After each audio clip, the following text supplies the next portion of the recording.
From beautiful East Tennessee in the foothills of the Smoky Mountains, you are listening to the Sherry Voluntary Show, and I sure appreciate you spending your time with us today. And I have a co-host today, which I'm really excited about. Yeah. Nuh-uh. My homie.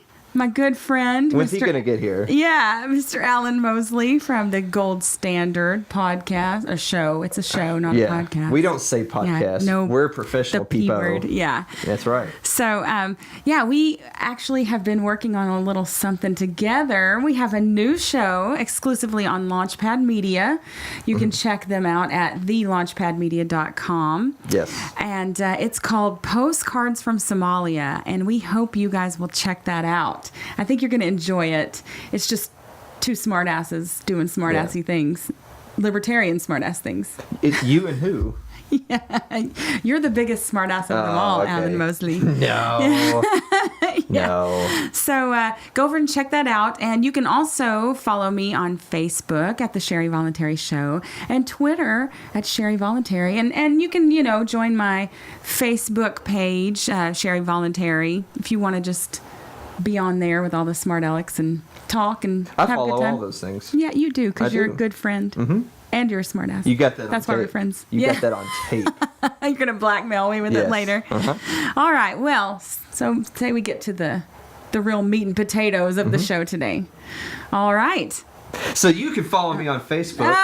That is facebook.com/TGS Alan Mosley. If you want me on Twitter, it's at Alan M. Mosley. Or really don't do any of that. Because you could just go to the website, which is thegoldstandardpodcast.com. I know, you're a professional people. You got a website. I don't have that yet. I'm really just sit here judge you the whole episode. I know. Let's start right now. That's why we're friends. You're judgy of me. Right? Mm-hmm. I need that judgment in my life. Yeah. I should have like a little notepad. I'm just sitting here watching, taking notes. Yeah. All right. So on to today's guest. Ooh. Today with us, we have a really, really exciting guest, and that is Mr. Scott Horton. And if you don't know him, he is the director at the Libertarian Institute, the editor at antiwar.com, and author of an amazing book called Fool's Errand, Time to End the War in Afghanistan. And in my opinion, he's one of the most compelling and passionate anti-war voices on the planet today. So, Scott, welcome to the show. Thanks very much for having me. Happy to be here. Thank you. One of the reasons I had you on the show, besides that you're so well known for anti-war activities, is that I heard you on Mance Rader's podcast, The Free Man Beyond the Wall, and you did an episode on the Oklahoma City bombing, and it was amazing. I really, really enjoyed it, and I really encourage everyone to go listen to it. It's episode 95 of Free Man Beyond the Wall.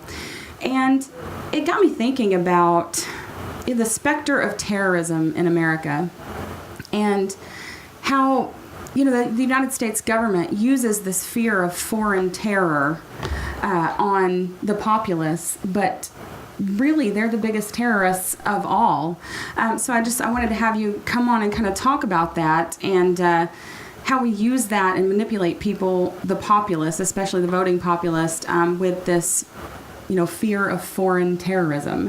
What's the question? Oklahoma City or Al Qaeda or what? Yeah, well, just how what is it that the United States does with some of these, we talk about foreign terrorism a lot and how we're supposed to be afraid of Al Qaeda and all of the other whatever they're calling them now.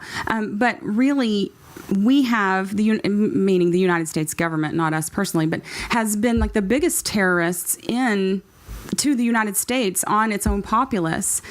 Thinking like with, the Oklahoma City bombing and Ruby Ridge and Waco and, the bombing in Philadelphia in 1985. So how do we combat that? And are we really, do we really have a lot to fear from foreign terrorism as opposed to the United States government? Yeah. Well, so there's a lot there. I mean, I guess, first of all, as Robert Higgs would say, fear is the basis of all government's power. I mean, Medicaid and public school and all this stuff kind of confuses the issue, but their bottom line claim to power is that they are the security force. and that without them, we would be in danger from whatever crime or foreign attackers or whoever. And that, thank goodness they're powerful enough to at least keep themselves from being replaced by somebody worse. And so ultimately the basis of all governments is fear. At the very least, if not fear of them, fear of what might happen to you without them. And then, so in the most egregious cases, like in the USA, that means that the government has terrible incentive to fail at providing security. And so we could talk about how America and Al-Qaeda are, if not outright, are at least strategic allies in the Middle East. It's the same thing for in the United States.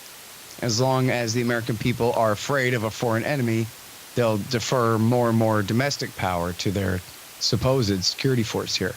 And so, in the Oklahoma bombing, I'm not one who thinks, although there have been times, especially closer to when it happened, I was, more willing to oversimplify.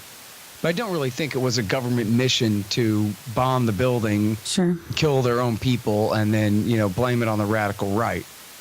What happened really was McVeigh and his friends, most of his friends, were all undercover informants or flip states witnesses, or in one way or the other had been compromised by the Department of Justice or Treasury or the FBI. And so then, they compromised their handlers right back. These were guys that supposedly were being watched, and yet they were able to get away with this bombing under the agent's nose. And I think that's there's a lot of facets to it, but that's really the key to the second Ryder truck. Is what was going on there was they knew that the feds were following their Ryder truck, so they got a second one. And it was basically that easy to, get around the fact that they had a GPS tracker on there and that kind of thing. And so, the bomb squad was there at 8 o'clock in the morning, left at 8:30. The bomb shows up at 9. ATF was not in the building that day because they knew the attack was coming. Federal Judge Wayne Alley, who was based across the street, told the Portland Oregonian that he'd been warned not to go, that April 19th was a big day for these Nazis and there's going to be an attack on the courthouse. And it ended up being the federal building across the street. And so there was a big clampdown on the story. And another part of it was, and this is their excuse, when they're cornered on, hey, you let all the guilty go free on that. Their excuse is not, well, we didn't want to be embarrassed because it was our undercover informants and so forth who helped do it. Instead, they said, well, we didn't want to jeopardize the death penalty case against Timothy McVeigh by prosecuting everyone involved, because then that would make it easier for his defense lawyers to raise reasonable doubt and the idea that he was the patsy who was put behind the driver's seat, but that he wasn't really the guy.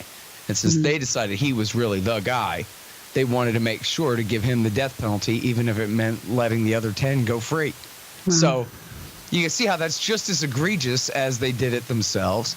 Yeah. You know what I mean? It's sort of the same thing with the, 3,000 counts of criminally negligent homicide that belong, the responsibility belongs at the feet of the FBI, the CIA, the NSA, and the White House for refusing to, do their work, basically, for infighting so much that, at the very least, in the most generous interpretation, and then therefore allowing the September 11th attack to take place on their watch.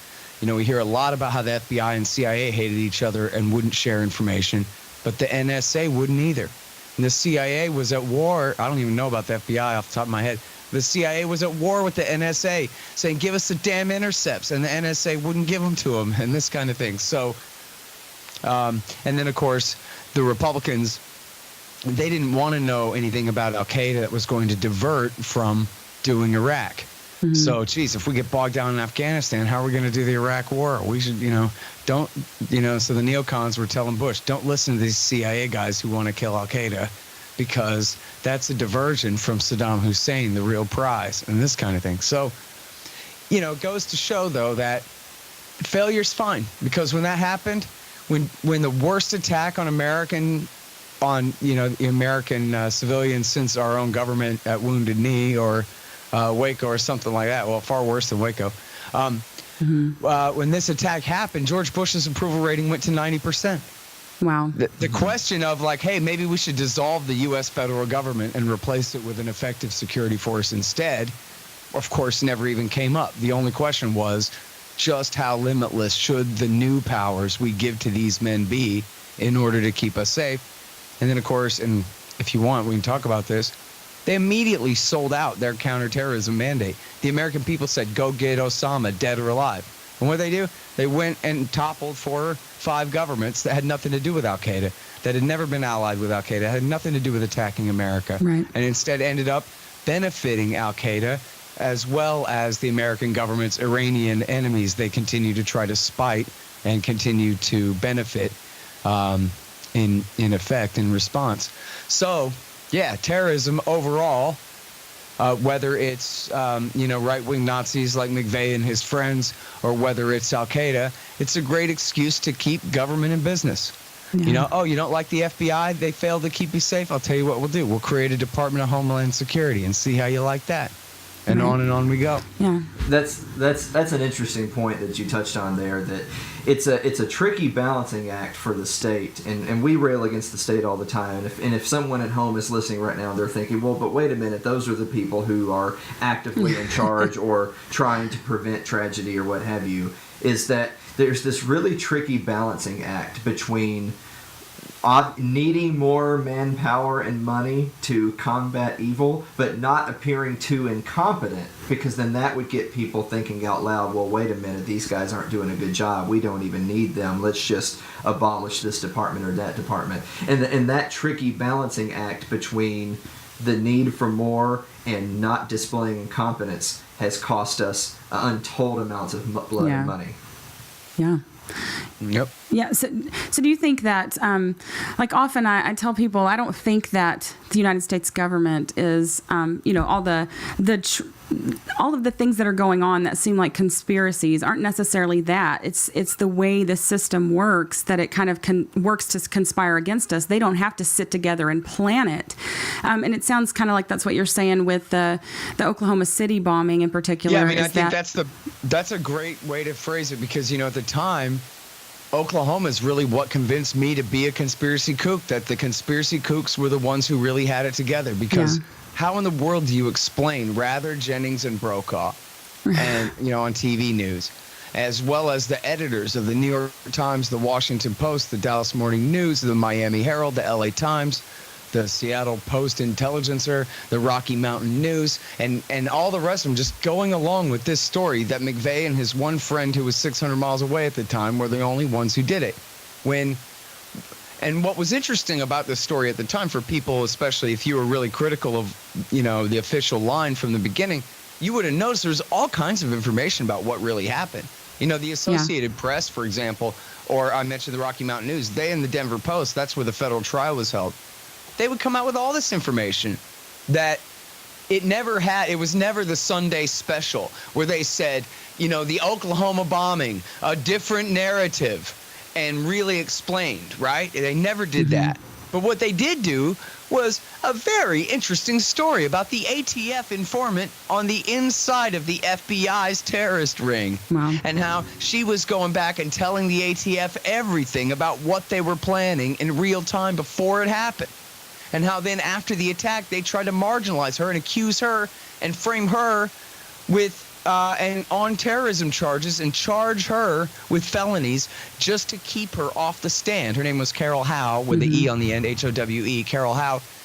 Just to keep her off the stand in the McVeigh trial, they trumped up terrorism charges against her, when all they had on her was, she has some pipe in her garage, Judge, and that's meant to be a pipe bomb. But then, of course, it turned out, in her defense, as you could guess, it was the ATF who told her to have that pipe in her house in the first place, to make her a credible informant, that she was really so badly with these guys that she was willing to participate in building pipe bombs and stuff, and had all this Nazi propaganda and whatever. But that was because she was an informant. But anyway, so when you read some stories like that, it makes you wonder, like, hey, what else did she tell the ATF? I want to know everything she told the ATF and about all these guys. And then I want to know everything the FBI had ever investigated about the guys that she was telling the ATF about. Like, This should have been a giant crack that shattered the whole story open and led to a whole new round of questions about just exactly what was going on. And instead, it was like, nope, you'll be happy that. Here's an interesting story about Carol Howe, and tomorrow's a brand new day, and the difference in the story is not made. The same thing with the ATF agents being warned on their pagers not to go to work. That was never debunked. Far from it. It is absolutely verified by in 3 different ways. In fact, one of the ATF agents made up a story about being in the elevator and it free fell, and how, oh, he's a hero because he got out and then saved others and all this stuff. And the elevator repairman said that's just a pure fantasy. That was a quote. Never happened. Wow. And on and on and on. There's all these things that by themselves should have been enough to scratch the needle off the record and say, everybody hold it. The McVeigh did it basically by himself story no longer holds up. Now we need to know what the hell else went on here. I mean, this was 9/11 before 9/11. It was a huge trauma. Yeah. It was the biggest thing ever. 168 killed, including an entire daycare center and full of little babies and toddlers. I mean, just the worst. And then they get away with just sweeping all that under the rug. Right. And now here's what's funny too, is the radical right, meaning, the patriots, the populists, the militia movement, even like the John Birch Society, they all knew who did it because they were the ones who were taking the blame. Wow. And so they were like, no, it wasn't us. It was this guy, and this guy, and we're naming names because they knew. Wow. And so, it wasn't a secret. All of this stuff really came out from the very beginning for those who are willing to look at it. Right. And I should say it was my old friend J.D. Cash. He was the very best reporter from the McCurtain County Gazette that really did the yeoman's work on this. In fact, I believe there's a new project to compile all of his work. And his writing partner, Roger Charles, ended up publishing a book called Oklahoma City, What the Investigation Overlooked and Why It Matters. And that's with Roger Charles and Andrew Gumbel. Andrew Gumbel, Okay. Roger Charles and Andrew Gumbel. And that one, you know what? It's not meant to be everything. It's meant to just be enough, again, that this really should be, the shattering of the ice, the breaking of the new way of looking at this thing. And, it was praised by the New America Foundation and Peter Bergen, the very centrist, acceptable terrorism expert from the very acceptable centrist think tank. It was, an absolute, if anything, it didn't go far enough because they were trying so hard to show what a careful journalistic job they did. So they really held back on a lot, I think. Sure. But it was absolutely enough to show that there was more going on here. Oh, but so sorry, where I began this rant was, so for me as a kid, just getting out of high school, I was a senior in high school when it happened.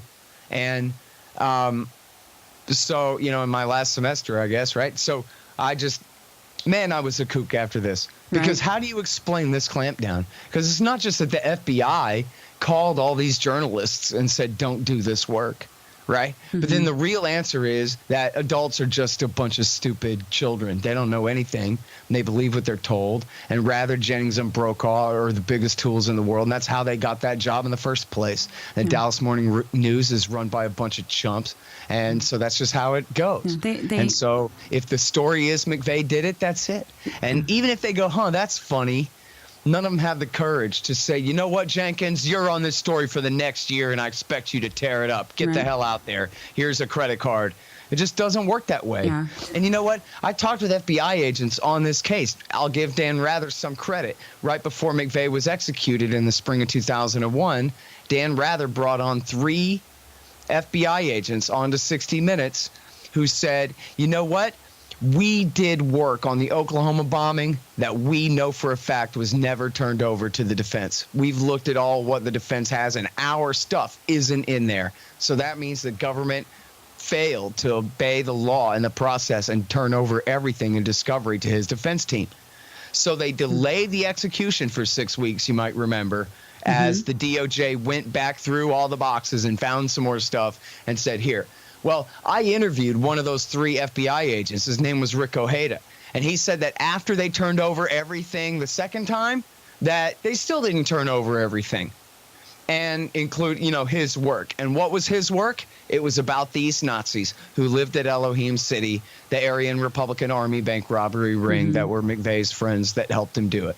Right. And so they just covered it up. But now it was like, oh my God, the story here is they broke the law and they didn't turn over all the documents. Right. And McVeigh, of course, was guilty as hell and was happy to take credit for his massacre. And so, and to absorb the blame from the guys on behalf of the guys who got away. Right. So he didn't say, yeah, see, you have to let me go now. Somebody else did it. That wasn't his spin. His only spin was, well, the process wasn't lawful and fair. So I want to delay as we go through the thing. But it was just, on principle, for technical reasons, basically, was the way that they portrayed it. And so what was lacking was the giant spin. That why did the DOJ withhold this stuff? And how come this FBI agent, Rick Ojeda, that I talked to on my old radio show back in 2003, how come the stuff that he did was never followed up on? And now, by the way, I'll tell you, his answer was because that's never how the FBI works.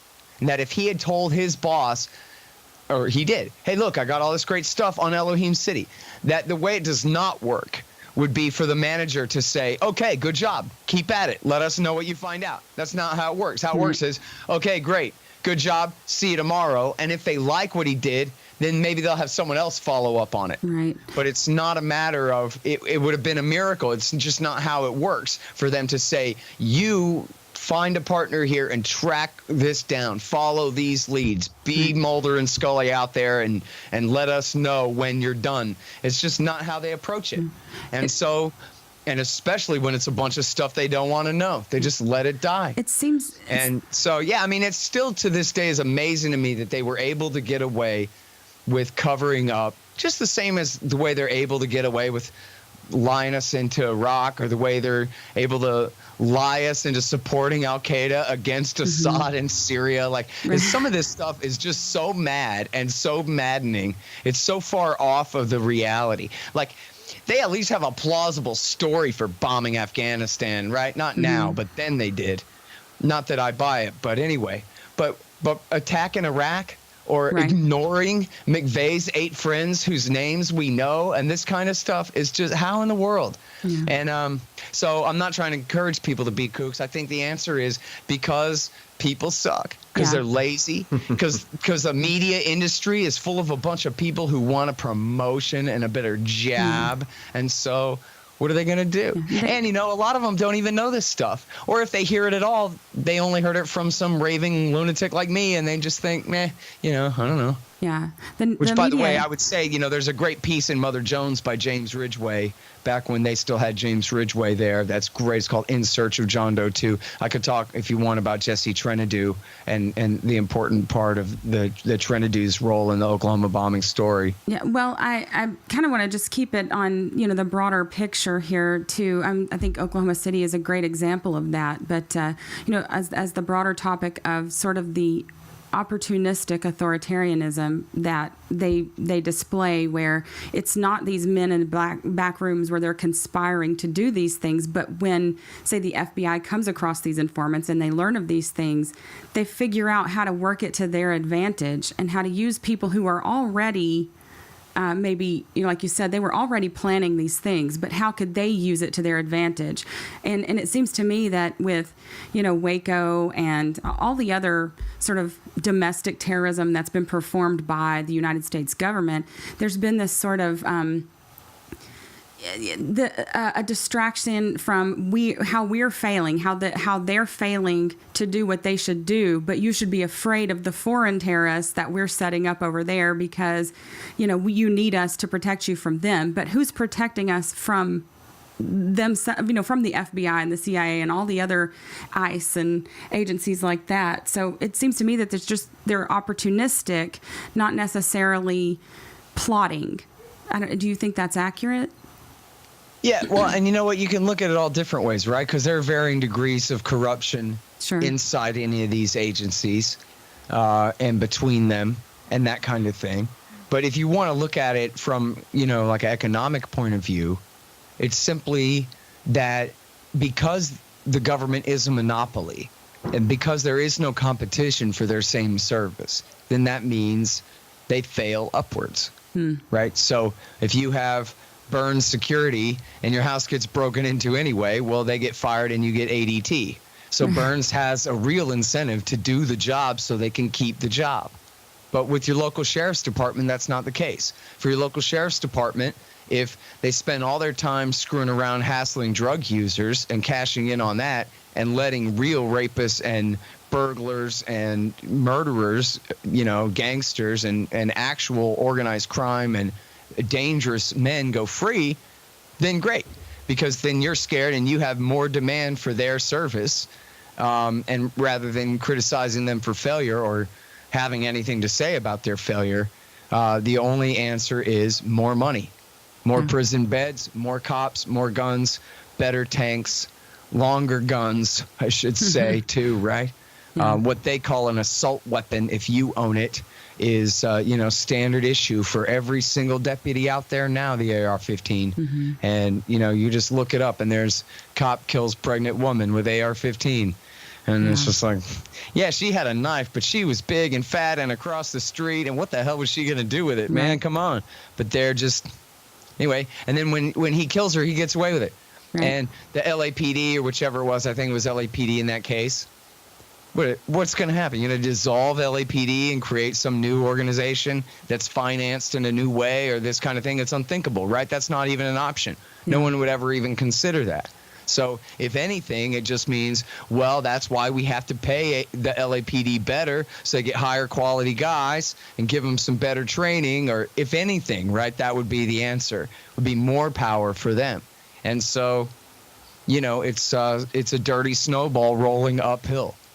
Yeah. I'm reminded, Scott, you were talking about, getting information from crazy kooks like you. I'm reminded so much a comment that Ron Paul once made in an interview, and we're Ron Paul people here, unlike the Libertarian Party, that he, they would push him a lot on, Congressman Paul, you've got all these kooks, right? You got all these conspiracy theorists, these unsavory elements are flocking to your crowd and your message and your speeches.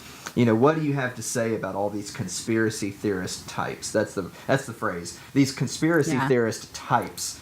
And their tinfoil hats. And of course, Ron had such a great answer for this, and his answer was, well, I'm not really concerned about any one particular conspiracy, because for all I'm concerned, it's all nonsense. But it's not about the conspiracy theory of the day. What it's about is when you have a state and when you have a mainstream media that get caught lying. And I don't just mean once or twice. I mean over and over and over again. When you know that there's a negative incentive structure, and when you know that these people are not trustworthy. You think about it as a personal relationship. If your buddy lied to you that much, they wouldn't be your buddy.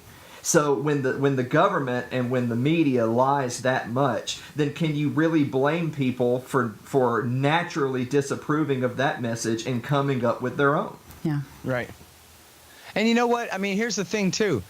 If we had real socialism in America or real fascism in America, it would be a lot worse than what we got. And, on the political spectrum that we live in, those are really the choices, right? I mean, what we want basically, the way I conceive of it, is libertarianism, and sort of like on that left-right chart that they show, right? Libertarianism, pure freedom, is right in the center. We're very moderate. In one conception, the liberals and the conservatives agree with us on about half of things, but they're deviationists on the other half. And I would like to see basically the poorer and the less power having left and right, rather than hating each other more and more, they really should see each other as natural allies. Not to be too commie in my class analysis here, but the real problem is the state and the very richest people who run it. The 1% of the 1% who use the state against the rest of us shamelessly. And, especially in terms of the empire, but for that matter, in pharmaceuticals, in agriculture, in, all kinds of things. And so, but, instead we have this kind of radicalization against the center, which is good, but in the worst ways. Instead of refining this corrupt, illegitimate, imperial neoliberalism, we need libertarianism, right? We don't need to move further to the right and further to the left. We need to move up to freedom, away from this. And so, but you just see more and more people just hate each other instead of power. And then the more they resent each other, the more determined they are to get a hold of that power and use it against each other. And instead of what ought to be the most obvious thing, right? The way that Ron Paul always put it, that freedom brings us together.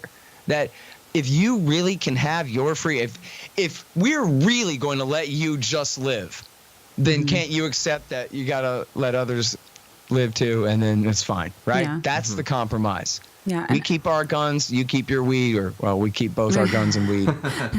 Right. And I think Matt Drudge said that it's not about left versus right or liberal versus conservative or Democrat versus Republican, but it's about authoritarianism versus libertarianism. And I think we should be, yeah. Yeah, it's sort of people get mired down in all of that stuff. And speaking on conspiracy theories again, I feel for people who get involved in all of the sort of out there conspiracies, because I think it's a product of, once you kind of see it, you see that, wow, the government, the state does lie to us, and they do these nefarious things, and they don't have our interests, our best interests at heart.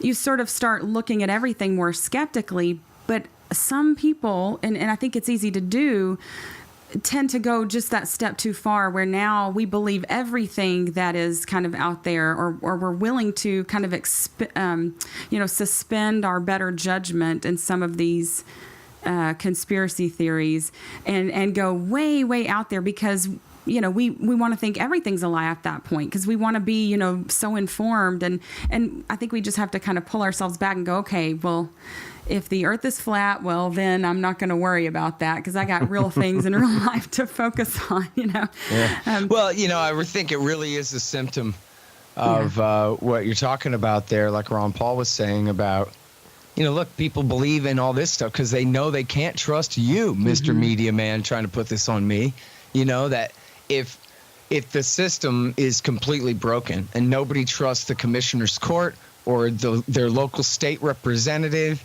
or the judge in his black robe, nobody trusts the local newsman or the national newsman or the syndicated newspaper chain, all of a sudden, or any, proclaimed experts in whatever scientific field or whatever, if people just have been lied to so damn much that they give up on, having trust in anything anymore, then, of course, like you're saying, it leaves them open to then brand new kind of narratives to completely replace it. And most oftentimes, the earth flat thing, I don't know, I kind of think that's just a practical joke or something. I hope. But I would think, love to a think lot that. of this, the worst part of it would be to convince you that actually the people who have the hold on the power, that their hold amounts to a supernatural situation, that no one could ever really challenge them, that there's nothing really left to fight about. Sure. Because the fight's already been won by the globalists or the New World Order or the whatever it is. When really, here's the conspiracy. The conspiracy is the House of Representatives. I mean, those aren't human beings in there. Those are representatives of corrupted interests who sent their guy. I mean, look at Dianne Feinstein. So her husband, Richard Blum, is a weapons contractor. He's he's like runs his own little Halliburton. Right. So in that sense, Dianne Feinstein is not a human person. She's an agent of this corporation sitting in this, so-called Senate, this parliamentary, whatever the hell it is. Right. And then she is there to meet with representatives of big pharma and big agriculture and, the gun lobby, which doesn't lobby for gun rights as much as they lobby for weapons contracts for government employees to, wear on their hips, which is a different matter. bunch of welfare collectors. Remember the big scandal about DHS bought 1 billion bullets. Right. Well, they must be preparing to kill us all. And it's like, no, man, that's called a welfare payment to some guy's cousin. You know what I mean? That's just, they're not going to genocide us all. They're just stealing your money, you know? But anyways, yeah, I'm sorry I forgot the rant I was on, but okay. something about it's so unfortunate to me that, you know, liberalism, not as libertarianism, Rothbardianized and perfected, but as this kind of half-assed free markets and democracy, as Bill Clinton called it. The American system, such as it is now, is so horrible and corrupt. And is so, I mean, just look at the results of just locking people. The school to prison pipeline, that's a thing. Yes. Never even mind anything else you have to say about it. Such a thing ever existed in America. Yeah. You know, it does exist right now. Just think about that anything even called that could be. And that's the result of modern, corrupt, centrist, so-called moderate, but really extremist liberalism, you know, at the expense of humanity. And so that's why we see, and look, for those of us who understand economics, we know why fascism and socialism can only make things worse and worse, can only destabilize things more and more, put more things under centralized power, create worse and worse incentives to fight over that power, divide us further against each other. And it's all so unnecessary, really. So I'm going to bring both of you guys together here on this. So Scott had mentioned really briefly earlier about education and government schools, and Sherry is sitting here talking about, you know, I kind of feel bad for the people that there's no filter. They're just letting all the junk in because they don't know where to go for information. Yeah. You know, all I can say to that is that, you know, the whole point of being a logical thinking person who becomes educated is being able to determine the difference of what's junk and not. Yeah. And imagine my surprise that people that have been to a government school for 13 years can't tell the difference. Color me shocked. Right. Yeah, there's no real allegiance to the truth in any of that crony sort of capitalism that incentivizes, you know, the like you were saying, Dianne Feinstein, to do what's good for her and her interests, because they have these favors to sell. If they didn't have the favors to sell, then we wouldn't have the problem. But the system that we have, it really leads to that anyways. And you know, when you recognize they have no allegiance to the truth whatsoever, it's just, you know, like we were saying with the FBI before, when the agent came to them and said, you know, I have all this information. Oh, good job. Put it in the file. It's closed already. Like, we've done our job. Right. We got somebody put away. We look like we are doing, you know, we're proactive. So check mark, done. They don't care about the truth. It's not about actually getting to the truth of issues. Yeah, I mean, that's the whole thing of it, right? I mean, they don't even really have this phrase anymore. When I was a kid, there was such a thing as a conflict of interest. Yes. Well, you have a conflict of interest, so you don't get to choose. You sit out, and we're going to decide this one. But people don't even say that anymore. That's not even a thing now. Yeah. Of course I have a conflict of interest. What the hell else am I voting for? I'm trying to hurt you and defeat you in the war of all against all. Isn't that what democracy's about? Like, what else are we doing here? And you know, there are liberals, certain liberals in academia, I don't know what they call it, but, you know, they have this whole theory where they really have, you know, defined rights down to simply, you know, whatever civil arrangement exists under law, and that the only freedom that really exists is whatever degree you are allowed to participate in power. Right. And that's it. Forget being free. There's no right to be left alone. There's no right to decide for yourself. But at least you too could run for the county commissioner's court and maybe have a little bit of somewhat of a say in it, and you'll have to settle for that and be happy to call that freedom, is inflicting your little bit of power on somebody else. And it's just the conception going in. You hear people all the time say, there ought to be a law. There ought to be a law. Because that's what an opinion is. An opinion is a thing that you think the government should force everybody else to do to make the world your way. And nobody even conceives of it that's skipping a step. Yeah. You know, of course, that's what an opinion means. It's something that you think everyone else ought to have a gun to their head and be forced or else. You know, I just had a talk with an acquaintance I met who said, you know what, legalized pot, I guess, but cocaine is bad. And so if people do it, they should go to prison for a long time. And if they do it again, they should just cut their heads off. Wow. And the people who sell it, just kill them. Just line them up and shoot them, and then that'll take care of that problem, and then that'll deter them. And then I said, because, look, it's a one-way street, this kind of thinking, it's not much broader than that. And I says, but at the end of the day, right? Like I'm kind of whispering, if you do that, all that added risk actually just makes the cocaine more valuable on the market. And so the price goes up, and then that only encourages even worse criminals to get involved in selling it, and even worse violence comes from the trade than the abuse of the actual drug, right? And then he said, cut their heads off. Yeah. I didn't know you knew Jeff Sessions. So it's just a guy from the neighborhood, basically. Yeah. Well, wasn't it? And, I met a little old lady, too. So I guess we just have to kill all the Muslims, because we tried killing only some of them, and that wasn't enough. So it's a one-way street. There's only one more thing you can do: escalate. And you know what? If you're getting impatient, go ahead and drop H-bombs. Just escalate to the nth degree.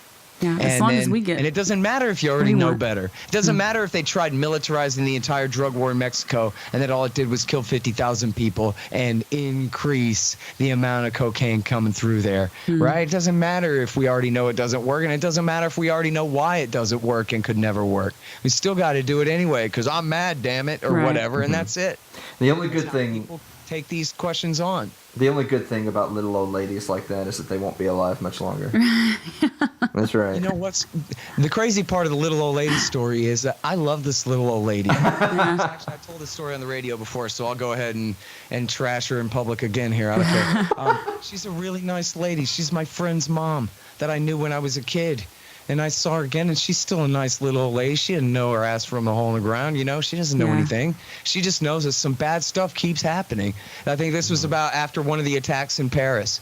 And she just throws her hands up and goes, I guess we just have to nuke them all, right? Yeah. Because what else are we supposed to do? She's out of ideas, and she doesn't have access to any other ideas. Yeah. She's on this one-way street, Yeah. It's just there's only one way of thinking about things. I don't even think you could call this lady a right winger, right? Like, she doesn't have a political ideology necessarily. She's just on Team America versus the dark evil enemy of the East, you know? Yeah, it's a really sad situation when it's so easy to, just keep going with more and more violence rather than go, okay, there's got to be a different way because this is just getting worse. But people don't want to look at it from, the past to the present and see, well, maybe things aren't getting better. Maybe we should try something else. They just keep doing more of what's not working.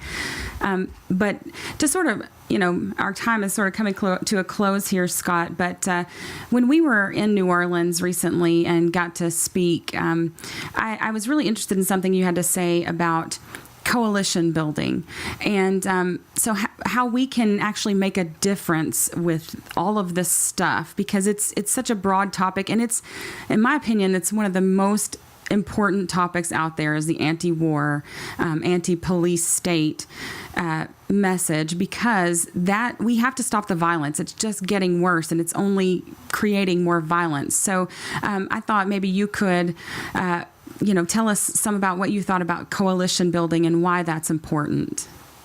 Sure. Well, I mean, the simplest explanation is just that there are so few of us libertarians. We live in a left and right society, and part of that, as I was saying in my talk, is because we have two major coalitions in power, the Republicans and the Democrats. Because under our constitutional system, all of these congressional districts and the senator races, for that matter, and everything, they're winner-take-all, bare majority, winner-take-all districts. That's how the whole thing is set up. So you got to get that 51%. So you form these giant coalitions.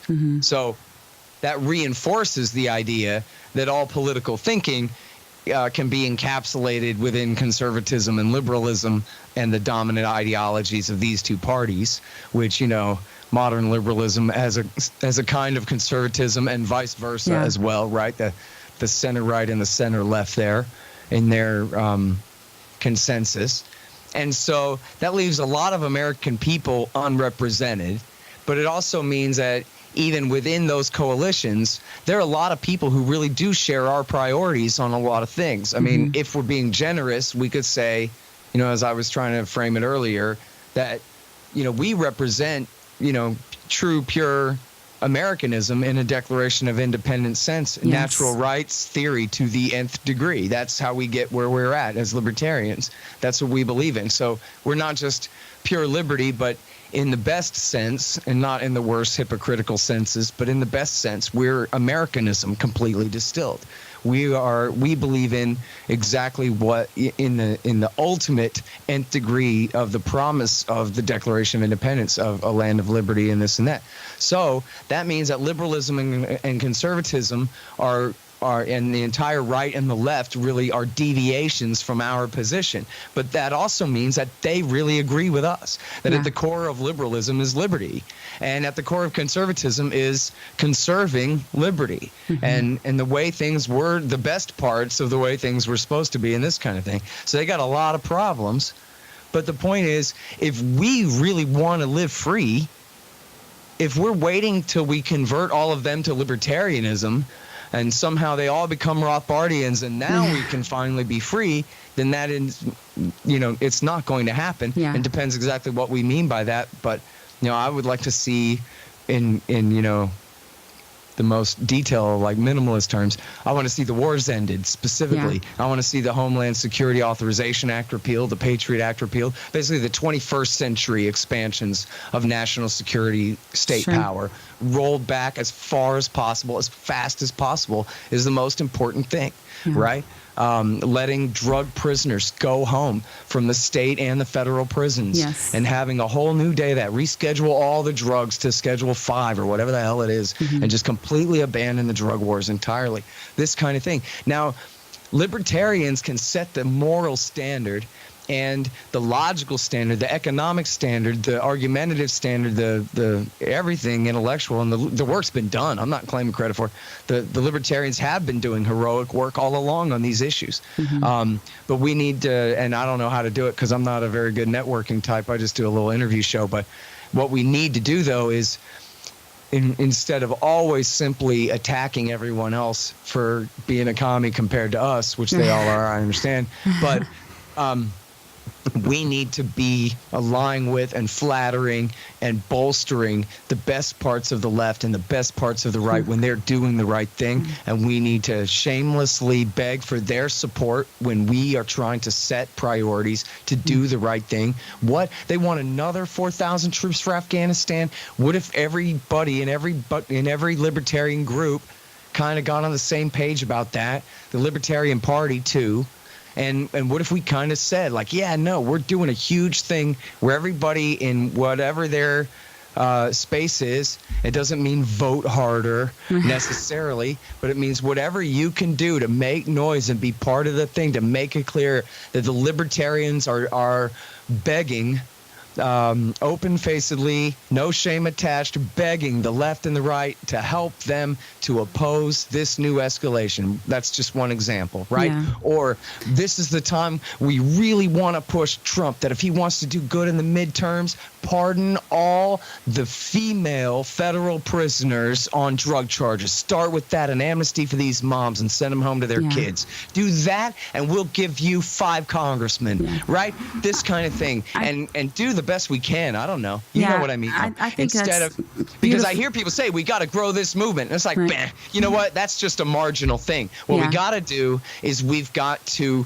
make our government, as best we can, stop doing the very worst things that it's doing. That's the most important thing. And then that's the best way to recruit people to libertarianism anyway, right? Because who's doing the best and the most important work on the most important things? The answer is the libertarians, and hopefully. Scott, I think that's a very beautifully laid out way to put it, and that we know that politics is downstream of culture, and that's how we're going to change culture, is building these coalitions. And so I really appreciate you coming on the show and laying out all these things so well, and all that you do for, to advance the ideals of freedom and liberty in our country and around the world. And if you could give everyone where they can find more information on you, your show, and all the things that you're involved in. Sure. Well, first of all, thank you both very much for having me. Really appreciate it a lot. And it was great seeing you in person at the thing. Thank you. The other day in New Orleans, too. So I'm at scotthorton.org for the show. libertarianinstitute.org for my institute that I run with Sheldon Richman and Jared LaBelle and some other great writers and so forth there. And I'm the editorial director now of antiwar.com, where we do anti-war stuff. Sure. Boy, what were they thinking there? Yeah, I don't know. And then, basically, I guess Twitter.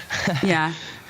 Find me on Follow you. iTunes. Oh, and I wrote a book, Fool's Errand. It's at Yes. foolserrand.us, on Amazon.com. And I read the audio book if you're into that kind of thing.